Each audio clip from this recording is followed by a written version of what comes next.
నిర్గమకాండము 10వ అధ్యాయము. ఈ అధ్యాయంలో కూడా చాలా ప్రాముఖ్యమైన విశేషములు మనకు కనపడుతున్నాయి. మనం జాగ్రత్త పరీక్షిస్తే దేవుడు ఫరో ఎలాగ సంభాషించుకుంటున్నారో ప్రాముఖ్యంగా కనపడుతుంది.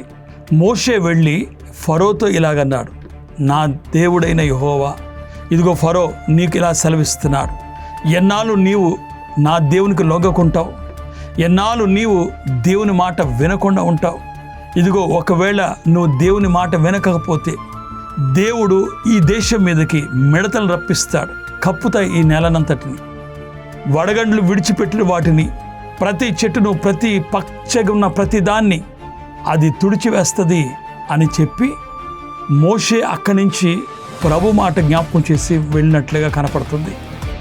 వెంటనే ఫరో దగ్గర ఉన్న ఆ యొక్క పెద్దలందరూ కూడా అన్న మాట ఏంటంటే, వీడు ఎంతకాలం మనకు ఉరిగా ఉంటారు, ఫరో మన దేశము నశించిపోయిందనే సంగతి నువ్వు గుర్తిస్తున్నావా అని ఒక రకంగా ఫరో మీద తిరుగుబాటు చేసినట్లుగా, ఫరోను హెచ్చరించినట్లుగా ఆ యొక్క ఫరో దగ్గర ఉన్నవారు మాట్లాడినట్లుగా మనం చూస్తున్నాం. వెంటనే ఫరో మోషేను అహరోనులను పిలిపించి ఇలాగ మాట్లాడారు, మీ దేవుడైన యెహోవాను మీరు సేవించటానికి, ఆరాధించటానికి నేను పంపించడానికి వెనకాడను, కానీ మీరు ఎవరు వెళ్తారో ఒకసారి తెలియచేయండి అని చెప్పడం జరిగింది. ఎప్పుడైతే మోషే ఈ మాట విన్నాడో, ఇదిగో మేము పిల్లలము కానీ పెద్దలము కానీ, మా కుమారులు కుమార్తెలు, అలాగే మా యొక్క మందలు పశువులు, ఇదిగో మేము మా దేవుని ఆరాధించడానికి, పండుగ చేసుకోవడానికి వెళతాము అని ఎప్పుడైతే మోషే ఫరోతో అన్నాడో, మీరు దురాలోచన చేస్తున్నారు, నాకు తెలుసు మీరు మరలా ఈ దేశాన్ని విడిచిపెట్టి వెళ్ళిపోవాలని ఆలోచిస్తున్నారు అని ఫరోకు అర్థమైంది. మోషే అలాగే అహరోనులతో పాటు ఉన్న ప్రజలు ఈ దేశాన్ని విడిచి వెళ్ళిపోతున్నారు, శాశ్వత కాలం వారు దూరం అయిపోతారని గుర్తించి ఇదిగో వారిని పోనీయకపోయాను, తన హృదయం కఠినపరుచుకునేను. ప్రియమైన దేవుని పిల్లలారా, ఎప్పుడైతే ఈ మాట ఫరో మోషేతో అన్నాడో, మోషే అక్కడి నుంచి బయటికి వెళ్ళినట్లుగా మనం చూస్తున్నాం. ఆశ్చర్యం ఏంటంటే ప్రభు మోషేతో చెప్పిన మాట, మోషే నీ చేయి చాపు. ఎప్పుడైతే మోషే ఆయన చేయి చాపాడో, భయంకరమైన మిడతలు, తూర్పు గాలి విసరి ఆ తూర్పు గాలి బట్టి భయంకరమైన మిడతలు ఆ దేశమంతా కప్పేసినాయి. ఫరో యొక్క సేవకుల ఇండ్లలో, ఫరో యొక్క సేవకుల ఇండ్లలో, అక్కడున్న ప్రతి వారి ఇండ్లలో అది భూమిని కప్పివేసి కనపడనంతగా మిడతలు ఆ దేశమంతా మరుసటి దినము కల్లా ఈ తూర్పు గాలి చేత వచ్చి వేసినాయని మీకు మనవి చేస్తున్నా. భయంకరమైన బాధకరమైన మిడతలు ఈ భూమి మీద ఉన్న ప్రతి గడ్డిని, ప్రతి చెట్టును, ప్రతి ఫలములను, వడగళ్ళు ఏది విడిచిపెట్టినాయో ప్రతి దాన్ని తినివేసినాయి. ఒక్క పచ్చదనాన్ని కూడా మిగిలించలేదు ఈ యొక్క మిడతలు. ఎప్పుడైతే ఈ భయంకరమైన దుస్థితి ఆ దేశాన్ని సంభవించిందో, వెంటనే మరలా కబురు పెట్టాడు ఫరో మోషే అహరోనులకు. వారు వెళ్ళినప్పుడు అంటున్నాడు, అయ్యా నేను పాపం చేసి తిని, ఒక్కసారి ఈ చావు నా మీద తప్పించండి, నన్ను క్షమించండి అని బ్రతిమలాడి, ఇదిగో మీరు దేవుణ్ణి వెంబడించడానికి, దేవుణ్ణి ఆరాధించడానికి నేను పోనిస్తాను, దయచేసి ఈ మరణం నుంచి నన్ను తప్పించండి అని బ్రతిమలాడడం కనపడుతుంది. ప్రియమైన దేవుని పిల్లలారా, ఎప్పుడైతే మోషే మరల చేతులెత్తి దేవుని ప్రార్థించాడో, ఆశ్చర్యం ఏంటంటే దేవుడు పడమటి గాలిని మరలా వీసినప్పుడు ఈ మిడతలు ఒక్కటి మిగలకుండా భూమి మీద ప్రతి దాన్ని కూడా ఆ గాలి కొట్టుకొని పోయి ఎర్ర సముద్రములో కలిపివేశారు. ప్రతి మిడత కూడా వెళ్ళిపోయింది, తుడిచివేయబడింది. ఎప్పుడైతే ఆ పరిస్థితి నెమ్మదైందో, వెంటనే ఫరో తన హృదయాన్ని మరలా కఠినపరుచుకొని ఇశ్రాయేలు ప్రజలను పోనీయక వారికి అడ్డుగా నిలబడ్డాడని మీకు మనవి చేస్తున్నా.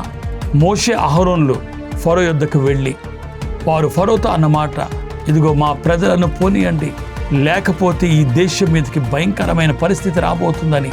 అందుకు మోషే ఆకాశంలో చేతులెత్తినప్పుడు ఐగుప్తు కటికమైన చీకటి కమ్మింది.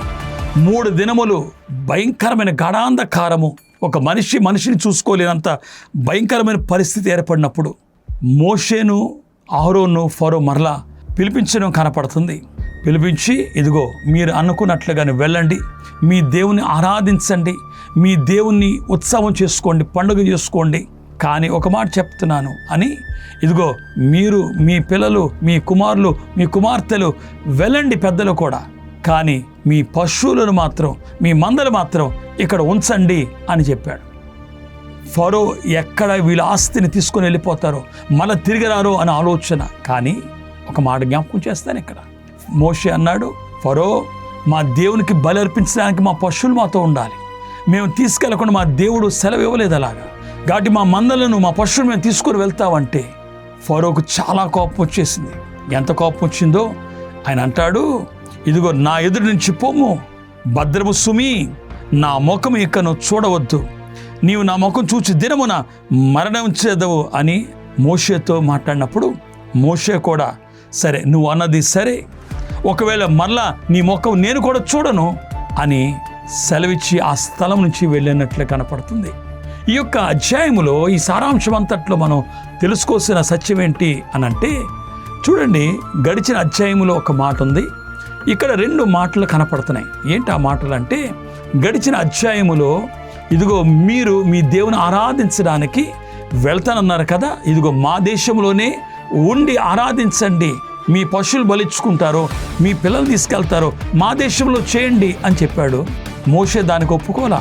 ఎందుకంటే ఎక్కడ వారు బలి అర్పిస్తే ఆ దేశంలో ఉన్న ప్రజలు పురికొల్పినప్పుడు వారు రాళ్లతో కొట్టి ప్రజలను చంపుతారో అని, ఇది ఏమైనది వారికి గనుక మా దేవుడు చెప్పినది మేము చేయడానికి వారు ఆటంకపడతారు ఐగుప్తులని ఆ మాట మోషే గుర్తించి మరి ఫరోకు జవాబు చెప్పినట్లుగా మనం చూస్తున్నాం.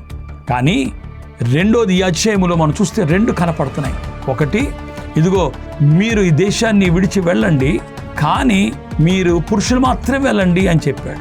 రెండోది, మీరు పురుషులతో పాటు, పిల్లలతో పాటు, పెద్దలతో పాటు, కుమార్తెలతో కూడా తీసుకొని వెళ్ళండి, కానీ మందని ఇక్కడ ఉంచండి, పశువులు ఇక్కడ ఉంచండి. ఏదో రకంగా ఇశ్రాయేలుని ఆపు చేయాలి అనేది ఫరో యొక్క ఉద్దేశం ఉంది. కానీ దేవుని ఉద్దేశం ఏంటంటే వీళ్ళు శాశ్వతంగా తీసుకెళ్ళిపోవాలనే ఉద్దేశం.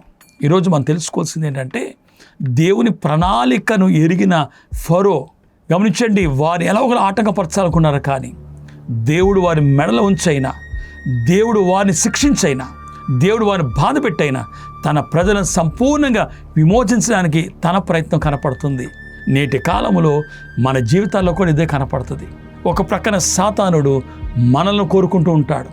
ఎక్కడ మనం ప్రభువును అంగీకరిస్తామో, ఎక్కడ మనం మోక్షానికి వెళ్ళిపోతామో, ఎక్కడ దేవుని సన్నిధిలో బలపడతామో, కాబట్టి మనల్ని పోనీయకుండా ఆపు చేసేవాడు సాతానుడు. దేవుడు ఈ లోకం నుండి మనలను శాశ్వతంగా విమోచించి తానుండు స్థలములో నేను ఉంచాలని ఆయన ఆశ కనపడుతుంది.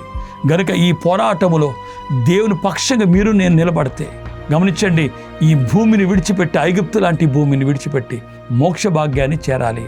కనుక దాని కొరకు ప్రభు ప్రయత్నం చేస్తున్నారు. ఈ లోకాశలను, లోక పరిస్థితులను, లోకంలో కనపడే ప్రతిదాన్ని మనం దూరంగా ఉండి దేవుని ఆశ్రయించే బిడలగుండి ప్రభు సన్నిధికి చేరుదా. అట్టి దీవెన దేవుడు మీకు అనుగ్రహించును గాక. ఆమెన్.